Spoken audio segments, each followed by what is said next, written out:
we're going to go over my last part of the video where we're going to do the gua sha. So I get a lot of clients that ask me about gua sha. I don't know about you.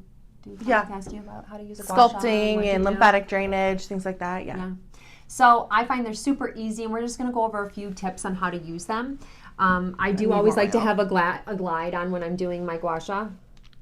You know, gonna use it. Ooh, done with that. The vitamin veil. Okay, so just again, get your oil on there. Always make sure you wash your gua sha. One time I did not wash my gua sha, and I broke up massively. I mean, like, so bad. So that's the most important thing about gua sha is wash them, clean them, maybe even a little alcohol wipe. So whenever I'm doing gua sha, it's going to be pretty easy since we've already gone over lymphatic flow, because the first thing I always do with gua sha is just some lymph flow. So we're going to use this side here, the smooth side, and we're going to start just like we did with our lymphatic, not the chest. We're going to start with the chin, and we're going to go along here, and we're just going to move, and we're just going to do that through the whole face. You're just going to use that smooth side, and you're going to do the same movements that we did for lymphatic with our hands with the gua sha. So if you want to use a gua sha for lymph flow, you can. If you don't have a gua sha, you can just use your hands for lymphatic. So some people use gua shas, some people use their hands. It really doesn't matter. It's all really the same. I do like the gua sha tool. I think it's a little bit easier. It's just fun for me. So you're just going to do your lymphatic. Again, if we hadn't done lymphatic, we would actually spend a good amount of time on doing the lymphatic and getting that flow. But since we've already done our lymph flow, we don't need to. So we're just going to go ahead and just do that. So when you're coming to the neck, you're always going to work down here. You're going to move downward, but whenever you're going to like lifting and toning, you're going to work upwards. So upward here on the neck and downward when you're over here by your lymph nodes in the lymphatic area. You can kind of sculpt a little bit upward and then downward here. So go ahead, Jordan. You're going to sculpt upwards up here. So go a little bit closer. Yeah. And then kind of flip it and then down. Okay. So you're like sculpting here. Yeah, and then I have to flip it and then go downwards. So so that's how you're kind of getting the jaws. So now we're going to work on this area of the gua sha. We're going to use this area. Okay. The curve. So we're going to take this here. We're going to put it next to our lips here, and you're just going to move upward. Yep. Just moving upward. Yep. And just like really you want to put it like next to the lips, exactly. And just moving upwards. And then you can do that also near the eye area with the gua sha. Same thing over here. And it doesn't really matter which side is up or down. I mean,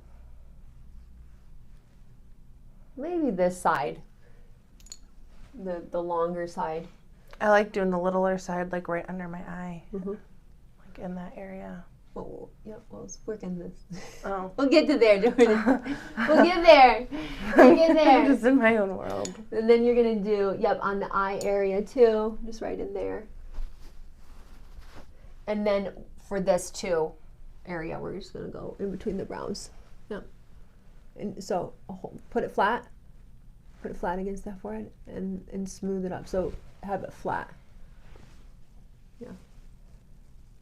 Yeah, exactly. And then, you can kind of move it a little bit, but you don't want it to be like out like this. You want it to really be more of like a flat surface until you're smoothing that muscle when you're doing that.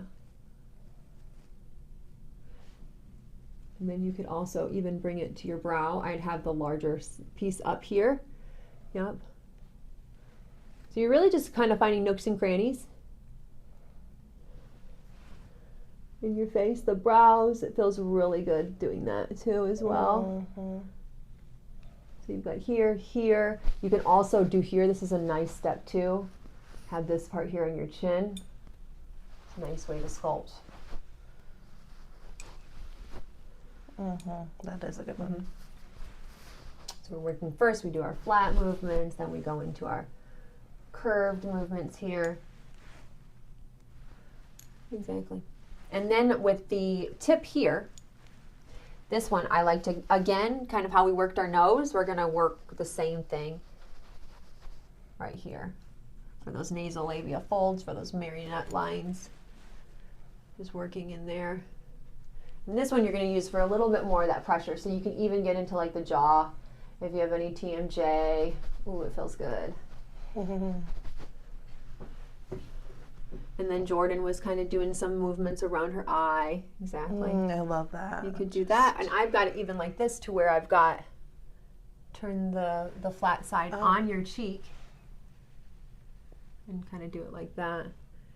Yeah. And if you keep it flat, really you don't, I mean, it kind of depends on how you're moving it, but I like to keep it more flat.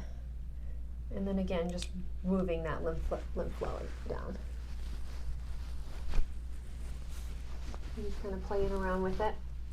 I feel like there's so many different ways to use a gua sha. These are just a few tips that I picked up, but I mean, there's so many. I like to take this right here and really get into the brow. Now this will give you a beautiful lift. Like, because you can get in a little bit more with this than you can with your thumbs. Your thumbs tend to slip a little bit. Like really dig in there. Like dig. Again, remembering what we were talking about with the facial muscles and like specific areas. With your tool here, you can do a lot of those movements that we did, but you're just using a tool instead of your fingers. So you can get a little bit more grip, sometimes a little bit more control. It just depends. But you don't have to have a gua sha in order to do these things. You can do them just with your hands. And then I like, for my forehead, I like to take the flat part here and like just lift up my forehead. This is where I find that there's a lot of like just fascia and it just is crunchy. And it just smooths everything out. Sometimes we're working too with the muscles and even fascia. We're noticing, have you ever noticed like your skin is almost crinkly and almost looks like it has, you know, some bumps, but it's not texture. And a lot of times that is your fascia. So when we work with clients, what we notice sometimes is that they come in and they're like, oh, I've got deep lines and wrinkles and all these issues. And it's like, first thing we think about is going to peels or doing like aggressive treatments. But sometimes it's the muscle. Sometimes it's the fascia under there. And we're not going to smooth fascia out with a chemical peel.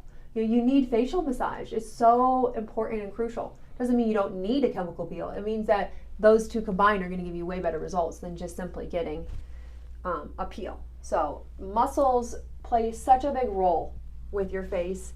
And, you know, just sculpting and fine lines and wrinkles. Of course, they play a big role with your face, but they play a big role when it comes to smoothing fine lines and wrinkles. So beautiful. You just play around, have fun with it. So I hope you guys enjoyed my little section. Jordan's going to get into some glass skin tips next. So in just a second here. I'm just like in my own world.